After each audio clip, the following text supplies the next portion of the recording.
On the broadcast tonight, we get the inside scoop on the latest performance at LURS. We also look at what Diversity Week had to offer students this week on campus, coming up on SUTV.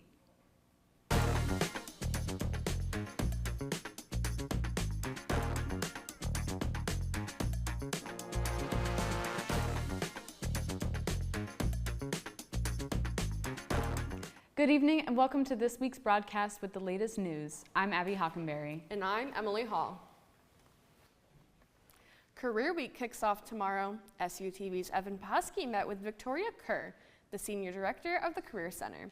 We go to Victoria to see what is coming up for Career Week. Hello, I'm Evan Bohusky, and I'm with the Executive Director of the Career Center, Victoria Kerr. Victoria, what events can students look forward to seeing from Career Week next week? First, hi Evan, welcome to the Career Center. Second, thanks for including me in on this spotlight. I'm super excited as we get ready to enter into Career Week. We have a variety of events. And so we kick off the week this Friday with an open house where students can come in and leverage our professional dress closet. That closet is open to any student for an interview, for a presentation, for a job fair, for a networking event. But they pop in and they can get a free outfit each semester. I hear that you've actually taken advantage of it. And so we kick that off on Friday, and then on Thursday is the big day. So we are literally hosting over 130 employers for internships, full-time positions, part-time positions. We even have launched a small business development center micro-internship program as well. So all our services and tools and resources are on our website, so you can look for anything there. But if you fancy to see a real-life person, come and visit us in the Cub 108.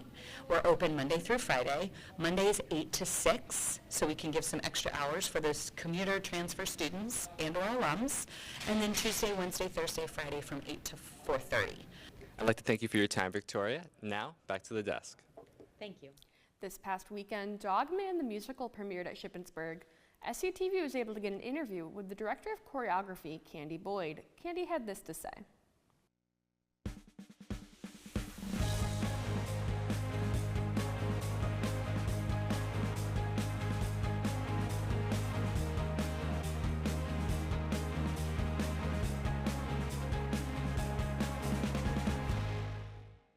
Hi, my name is Candy Boyd. I am the director choreographer of Dogman the Musical. The cast and crew have been in New York City preparing for this musical for months. I mean, we've been in pre-production, so our lighting designers, our costume designers, our set designer, all of that has been, in the works for months and months. When audiences come to see Dogman, they can look forward to an hour and a half of action. There's exciting explosions, there's magic, there's imagination. There's so many funny jokes for adults and kids alike, but also there's so much heart, and it's all about kids being best friends and making something together. The writer of the books, Dave Pilkey, who wrote all the Dogman books and the Captain Underpants books and the Cat Kid books, he grew up as a kid who had ADHD and dyslexia, so he's a real champion of kids who are sort of outsiders being included and finding each other and making things that are beautiful and special in their own way. And I think that's really a theme of our show, and it really shines through. The kids like this show. We'd like to say it's like the Pixar of musicals. The parents, there's Easter eggs in it for the parents, but the kids just love it and they could watch it over and over again. Shippensburg Club Lacrosse team is a great opportunity for players of the sport to meet and compete with other university teams. We were able to get an interview with the president of the team, Riley Nichols, in which he discussed upcoming games, events, and how to get involved with the team. Let's hear what he had to say. Hello, I'm Riley Nichols. I'm president of the Club Lacrosse team. Some upcoming events that we have coming up, the Tricks Not Treat that we do with Shippensburg. We also have games coming up in the fall. October 27th with Dickinson, and then November 16th with Penn State Berks. To get involved, go on IM leagues, come out to practice. We're here on Robb Field Monday, Tuesday, Wednesday, 8 to 10. So come out, fill out your forms on IM leagues, and hope to see you there. This week is Diversity Week here at SHIP, and campus has had a number of events and speakers for students to enjoy. The week kicked off Monday with Dr. Javier Avalia in his speech, The Trouble with My Name. Other noteworthy events included political speed dating and the Around the World Food Booth event. Don't worry if you missed these events, however, as there are still 2 days left of Diversity Week to enjoy. Friday will feature the grand reveal of the quilt to cover us all in the Gilbert Lawn. The quilt is comprised of squares made by various on-campus clubs and organizations. Also happening Friday is the Food Truck Festival by the Old Main Fountain. Both events will begin at 3 p.m. Friday. Diversity Week ends Saturday at 3:30 p.m. in the Cub NPR with Latino Explosion. These events are all open to Shippensburg students with a focus on spreading messages of diversity and inclusion here on campus. Halloween is right around the corner, and what is a better thing to do than to use this time to use your Scooby-Doo detective skills to solve a mystery. APB is hosting its Murder Mystery Night on September 28th at 8 p.m. in Cub Room 125. Make sure to attend. When we come back, Rylan Walls gives us the latest updates on Lebanon. And JD DeRazio gives the latest on the fight for battleground states in this week's Road to the Election. All that and more when we return. Are you failing a class or don't know what you're doing? You're in luck.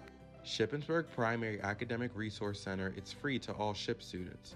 The Student Success Center, also known as the Learning Center, is located on the first floor of Mowry Hall.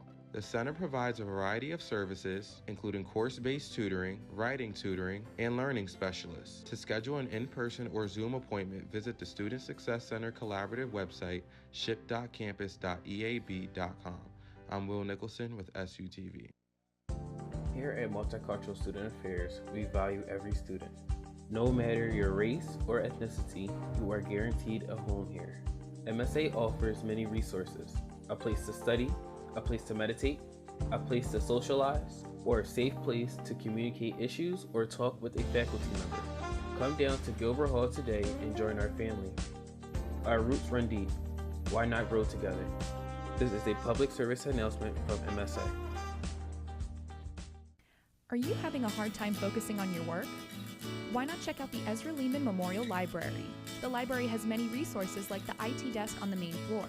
For computer assistance, see the experts. Need to print in black and white or color? Don't worry, the library offers both options on different floors. You can use the bottom floor for group work and the top floor for when you need silence. Don't forget to stop by Starbucks. Check out library.ship.edu for more information. This is a public service announcement from SUTV. It's time to take a trip around the globe with Rylan Walls in this week's World News.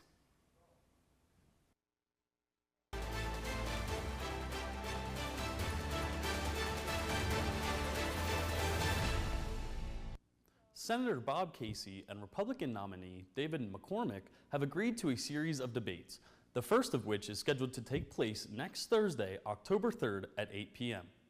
The debate will be hosted by Nexstar Media Incorporated at the ABC 27 studio in Harrisburg and moderated by the network's anchor Dennis Owens. If McCormick can unseat the three-term Democratic incumbent, it would boost the GOP's efforts to flip the Senate. The next confirmed debate will be happening on October 15th in Philadelphia, while a debate in Pittsburgh is still in the works. The conflict in the Middle East continues to escalate after the disturbing attack on Lebanon last week. Over the course of this week, both Israel and Lebanon have been trading waves of airstrikes. The Israel Defense Force have struck 2,000 targets in the past few days. Now there are thousands of displaced Lebanese civilians that were forced to evacuate over fear of airstrikes.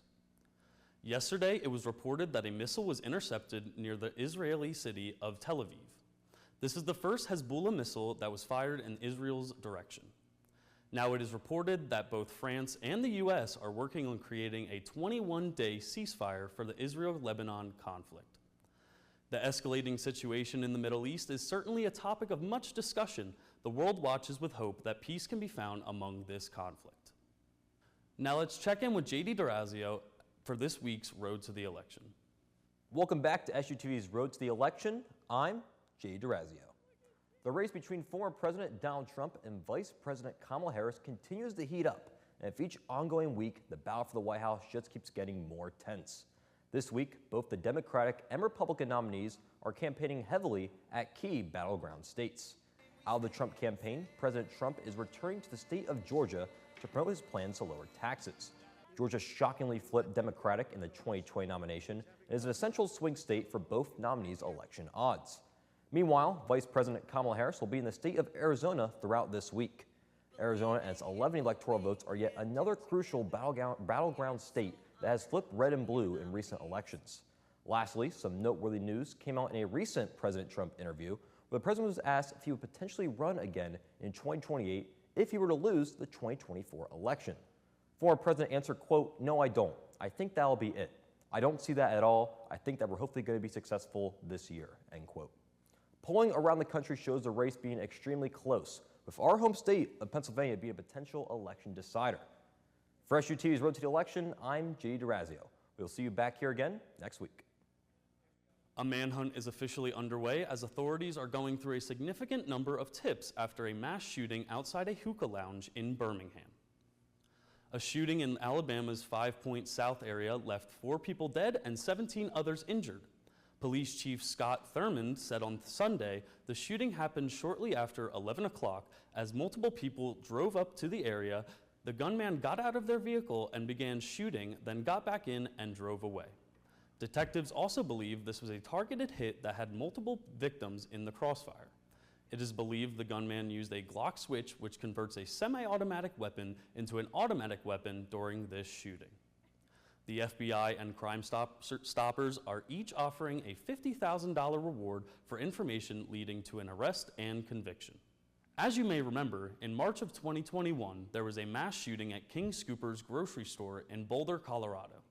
The shooter, Ahmad Alissa, who killed 10 people, was convicted of 10 counts of murder and 45 other felony counts this Monday after the jury rejected his insanity claim. The judge, Ingrid Baki, sentenced Alissa to 10 consecutive life sentences without the possibility of parole, as well as an additional 1,334 years in state prison. This has been Rylan Walls with news from around the world. Now back to Emily and Abby at the desk. When we come back, Ian Vasile tells us about a not-so-little penguin that's taken the world by storm. And speaking of storms, Haley Galaskis gives us some insight into the rainy week ahead. Stay tuned for more. A lethal dose is in here. Who gets it, I won't know. Scary that it can be put into anything, and we can't even see it or notice it. You can talk to me if you're feeling sad. Thanks for hearing me out, bro. Whenever you need to talk, I'm here, okay?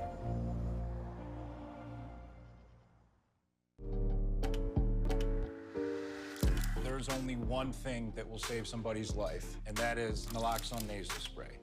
Get 911 on the phone, get the emergency responses there on their way.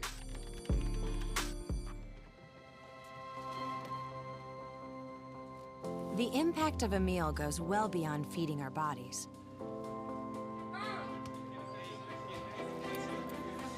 Because when people are fed, futures are nourished. Everyone deserves to live a full life. And with your help, together we can end hunger. Join the movement at feedingamerica.org/actnow.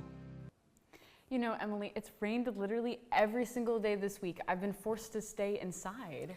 I know, I've noticed a lot less people in class just because of how gloomy it is. No one even wants to get out to go anywhere. I know, I can't enjoy this fall weather because it's not fall weather. But let's see if we have sunny days ahead with this week's weather forecast. Thank you, Abby and Emily. Unfortunately, it seems like the rain is going to be sticking around for a little bit longer. And unfortunately, that's going to bring the humidity along with it. But we can all thank Hurricane Helene for that one. Tonight, it's looking to be in the mid-60s, and it's going to take some of that humidity along with it today.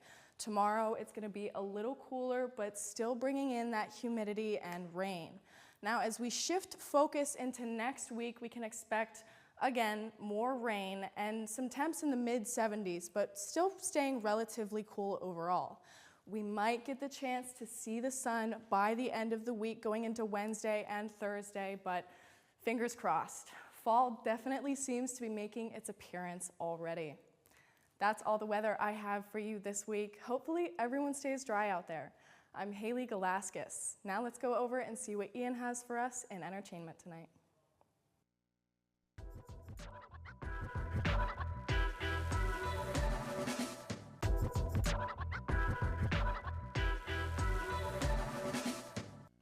New legal trouble for music mogul Sean Diddy Combs.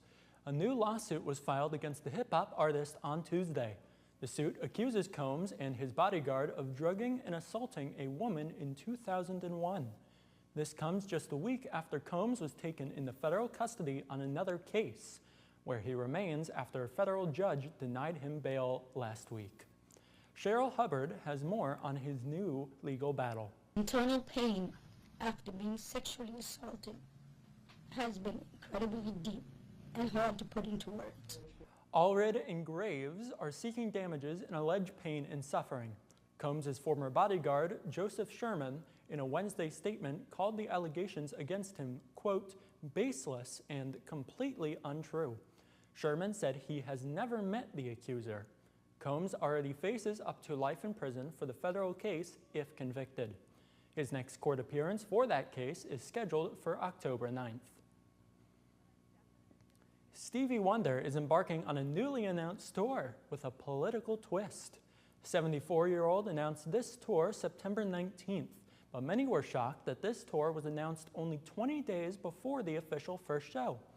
The show is meant to be a unifying moment for the country as the 2024 presidential election approaches.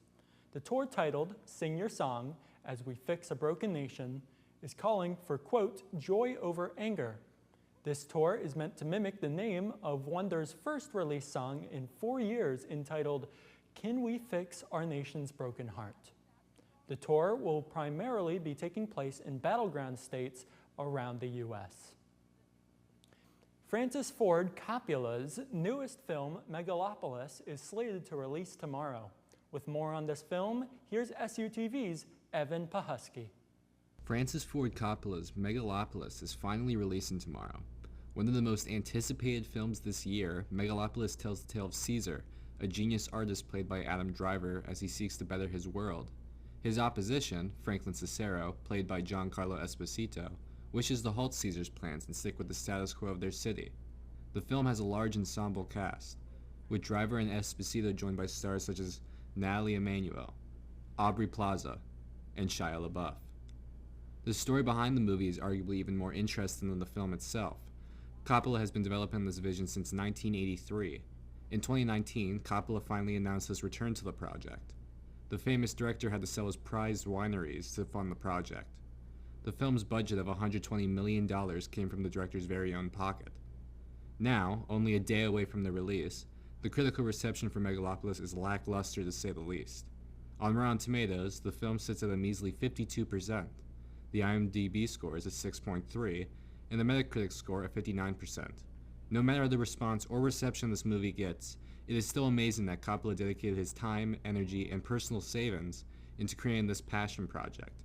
I'm very excited to see this film, and to watch over time as it makes its impact on the entire movie industry. This has been Evan Pahusky with SUTV. Now, back to your entertainment news. Pop singer Katy Perry just released 3 new songs from her upcoming album titled 143. On Monday night, she announced the expanded version of her 143 soundtrack. The original album has 11 songs, but she added 3 bonus tracks titled I Woke Up, No More Tears for New Year's, and Gimme Gimme. This album is centered around love, and the title 143 is said to be a numerical expression of I love you. Katy explained to her fans, I woke up with another surprise for you. The album's full title is 143, I Love You More, and you can listen on any music platform across America.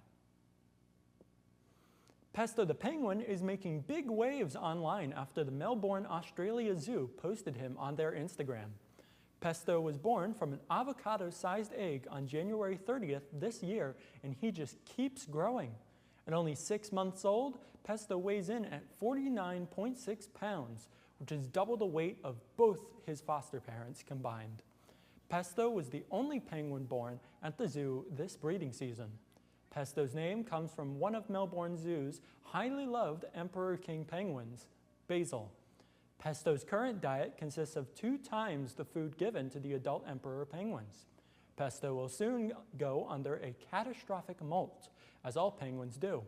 It is predicted that after this molt, Pesto will drop down to a similar size of his biological father, Blake, who weighs in at 39.7 pounds. Pesto has certainly waddled away into the world's hearts with the hashtag Pesto the Penguin trending. Pesto is also the face of Melbourne Zoo's Instagram right now, as people are flocking to see Pesto pictures. This has been Ian Vassell with your entertainment, and now back to Abby and Emily at the desk. Thank you, Ian. When we come back, sports kicks off with Jack Weaver giving us this week's sports highlights. We'll be back after this break.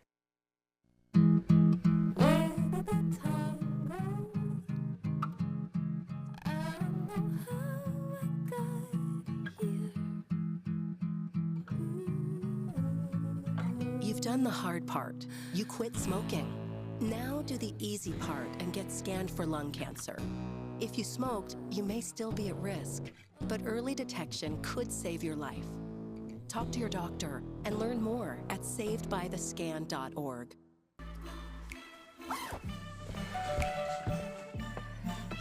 Yo, camping buddy. Okay, you guys ready? Dude, I thought you were driving. I thought you were driving. Oh, I never said I was driving. I definitely can't drive. Okay. If you're high, just don't drive. It's illegal everywhere. If you feel different, you drive different.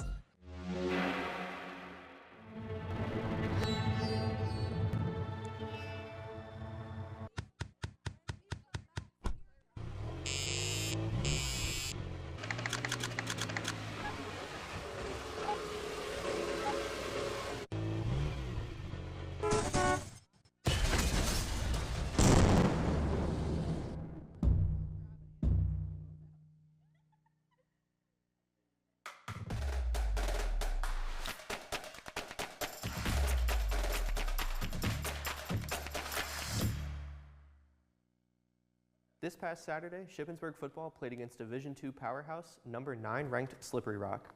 During the Family Day matchup, the Raiders would get on the board first, scoring on a 26-yard touchdown pass by sophomore quarterback Sam Stoner to junior wide receiver Toby Stokes. Slippery Rock defensive lineman Todd Hill would prove to be a major problem for the Raiders with 4.5 tackles for loss and 2 sacks, while also scoring the first points for Slippery Rock, taking down Sam Stoner in the end zone for a safety. Once Slippery Rock scored their first points, they would not look back. The Rock would defeat the Raiders 33-7, moving to 3-0 on the season. With the loss, the Raiders fall to 1-2 on the season. The Raiders will look to rebound from the loss at home this Saturday against Shepherd University, kicking off PSAC East Division play at 1 p.m. Field hockey went on a rampage against Slippery Rock this past weekend. A season-high 10 goals were scored by 7 different Raiders. Auguste Garibaldi, Valu Paul, and Ann Gardner all scored 2 goals apiece. Yasmin DeMayer, McKenna Boyle, and Lily Cantabine each netted a goal as well. Avery Austin, a true freshman, scored her first collegiate goal also. The Raiders won with a final score of 10-1. Every player on the roster saw playing time, including all 3 goalkeepers. The team plays next this Saturday when they host Bloomsburg at 1 p.m. at Robb Sports Complex. Last Saturday, the Raiders faced number 8 ranked Kutztown and came away with a 2-2 draw.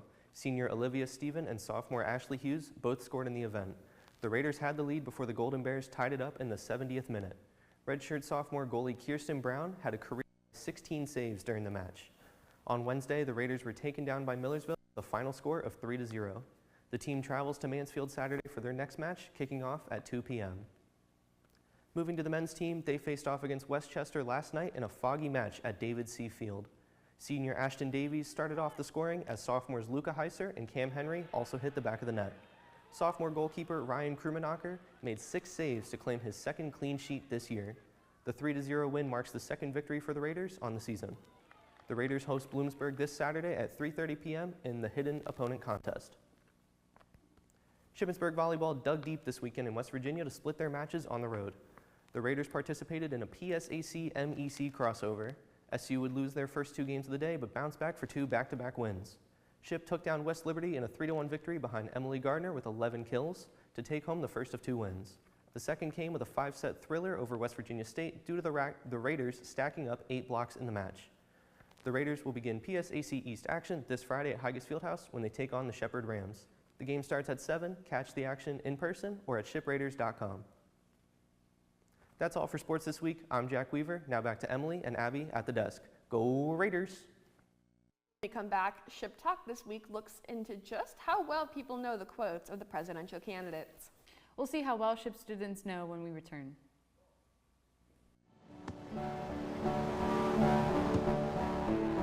I don't remember how it started.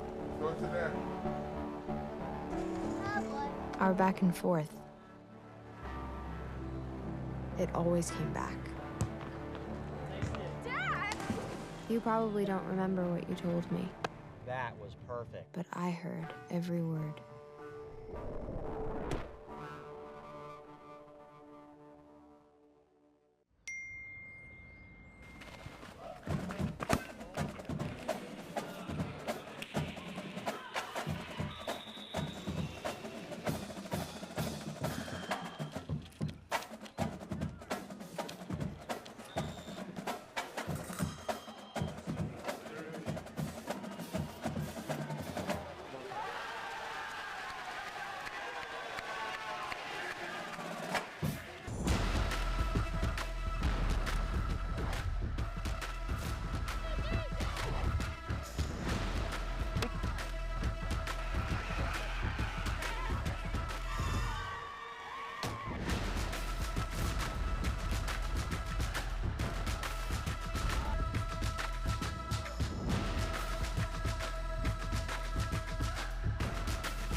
Ship Talk this week asks people to guess the quotes of the presidential candidates.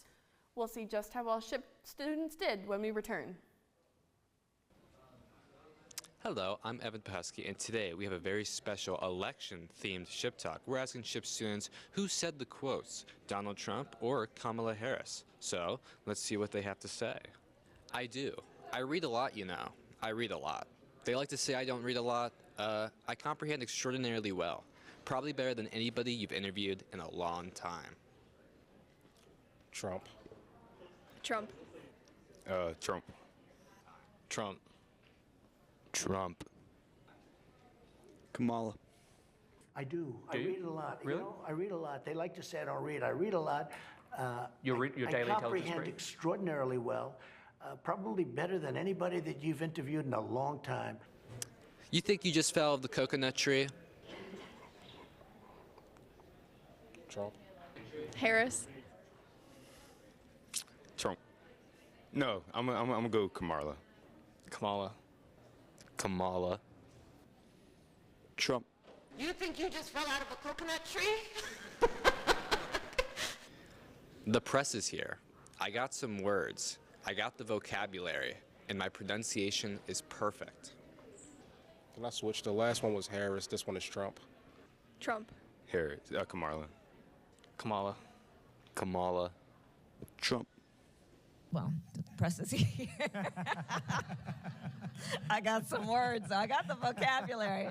And my pronunciation is perfect.